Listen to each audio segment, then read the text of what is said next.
해저 순찰대. 아서 클라크 지음. 적을 발견하다. 이곳은 제105 해저 순찰정. 현재 605 수역을 제225 코스에 따라 시속 30노트로 순찰 중임. 수심 40m. 지금까지는 아무 이상 없음. 1등 순찰대원 덤벌리는 초음파 라디오의 마이크를 잡고 모선에 보고했다. 알았다.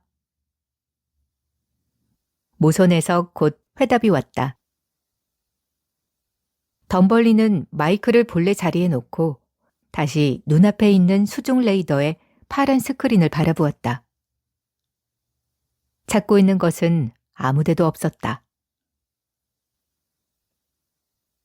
그는 헤드라이트에 스위치를 넣고 계속해서 수중 텔레비전을 켜보았다. 강력한 불빛이 환히 앞쪽 물속을 비췄다. 그러자 검푸른 빛을 띠고 있던 바닷속이 갑자기 선명한 가지각색의 아름다운 세계로 싹 바뀌었다. 그것은 몇 번을 보아도 실증이 안 나는 가슴이 후련해지는 훌륭한 광경이었다. 아, 정말 신비한 세계구나. 이 바닷속의 세계는. 더는 자기도 모르게 혼잣말을 했다. 혼자서 오랫동안 바닷속을 순찰하고 있는 순찰대원들에겐 모르는 사이에 혼잣말을 하는 버릇이 붙는다. 그는 그 아름다운 세계 속을 자유자재로 헤엄쳐 다니는 수없이 많은 물고기떼를 바라보았다. 큰 물고기, 작은 물고기, 가느다란 물고기, 뚱뚱한 물고기, 긴 미사일 같은 날씬한 모습의 은빛 물고기 등이 수백 수천 마리씩 떼를 지어 헤엄쳐가고 있다. 그 물고기떼 밑으로 길이 1미터나 되는 묵직하고 몸집이 큰 물고기가 천천히 헤엄쳐가고 있다. 이상한 것도 있었다. 방석이 꿈틀거리며 헤엄치고 있는 듯한 정체를 알 수 없는 괴물. 빨강, 까망, 초록빛, 핑크빛 등 갖가지 빛깔의 줄무늬가 있는 이상한 새처럼 생긴 색다른 물고기도 있다. 정말이지, 이렇게 많은 색다른 종류가 어떻게 태어났나 싶어 감탄하지 않을 수 없었다. 덤벌리는 텔레비전 카메라를 천천히 돌려 다시 깊은 곳에 있는 해저의 골짜기를 보았다. 그곳에는 굉장히 긴, 마치 큰 나무와 같은 다시마가 무성하게 우거져 이리저리 흔들리고 있었다. 그러자 갑자기 그 괴물 다시마의 정글을 해치듯 하며 무시무시하게 큰 괴물이 떠올랐다. 마치 세모 날개의 초음속 제트기처럼 생겼다. 그러나 그 날개 전체를 너울너울 움직이며 올라가는 모습은 싱글싱글 웃고 있는 악마의 얼굴과 흡사했다. 바다의 난폭자로 불리는 노란 가울이었다.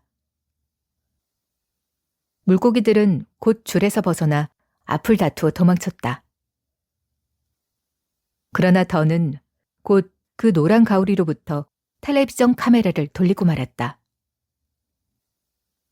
오늘은 그런 것을 찾고 있는 것이 아니다. 그가 찾고 있는 것은 다른 것이었다.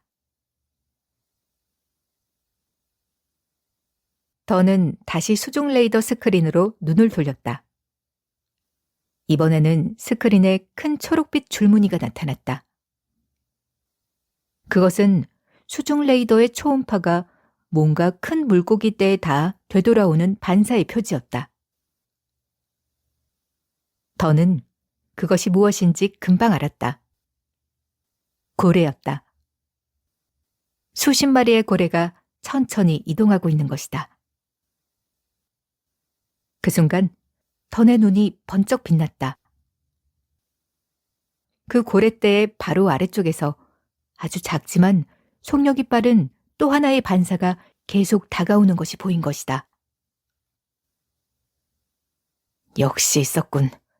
틀림없다. 백상어다. 더는 또 혼잣말을 하더니 입술을 꽉 깨물었다. 백상어란 놈. 그것은 상어 중에서도 왕. 가장 무서운 살인 상어인 것이다. 이 해저 목장 안에까지 들어와 고래를 노리는 무서운 바다의 난폭자. 던을 비롯한 대원들의, 즉 해저 순찰대의 가장 무서운 적인 것이다. 던은 재빨리 자동 조종장치에 스위치를 넣었다. 순찰정이 방향을 획 바꾸었다. 삽시간에 스피드가 빨라졌다. 해저 순찰정에는 전자두뇌가 달려있다. 그래서 사람이 손으로 조종하지 않아도 자동적으로 목표물을 향해 최대 속력으로 달릴 수 있는 것이다. 더는 다시 초음파 라디오에 스위치를 넣고 마이크를 잡더니 무선을 불렀다. 제105 해저 순찰정에서 모선 로컬 호로. 적을 발견. 지금 추적 중. 해저의 싸움. 순찰정은 50노트의 최고 속력으로 달리고 있었다. 더는 수중에 비치는 적 백상어의 모습과 전자두뇌에서 차례로 나오는 숫자를 재빨리 비교해 보았다. 이거 안 되겠는걸. 이대로 가면 도저히 따라갈 수 없겠구나. 그는 이맛살을 찌푸리며 생각했다. 저쪽이 더 빨리 고래떼를 덮치겠다. 그렇게 되면 이쪽에서 구해내기 전에 5마리의 고래가 상어의 밥이 되고 만다. 좋아. 더는 곧 결심하자 이런 때면 언제나 쓰는 수단을 썼다. 수중 사이렌의 버튼을 누른 것이다. 웽! 웽! 굉장히 큰 신경을 쥐어뜯는 듯한 수중 사이렌 소리가 바닷속으로 퍼져나갔다. 물의 세계에서 사는 생물들은 모두 놀라울 정도로 소리에 민감하다. 물속에서는 사람은 거의 소리를 듣지 못하지만 물고기들은 수십 미터, 때로는 수킬로미터 앞의 소리도 알아듣는 경우가 있다. 곧 백상어 떼가 웅성거리기 시작했다. 사이렌 소리를 듣고 당황한 모양이다. 됐다. 더는 레이더를 보면서 저도 모르게 희죽 웃었다. 그러나 사이렌 소리에 고래들도 역시 놀란 모양이었다. 그때까지 규칙적으로 떼를 이루어 단정하게 헤엄치고 있던 고래들이 곧 줄에서 벗어나기 시작했다. 그 중에는 획 돌아서서 상어떼 속으로 들어가는 얼뜨기도 있었다.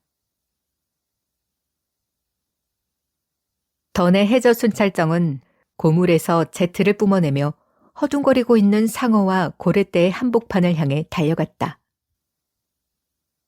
전자두뇌는 미리부터 백상어의 크기와 모양, 헤엄치는 방법 등의 특징을 잘 기억시켜 놓고 있었다.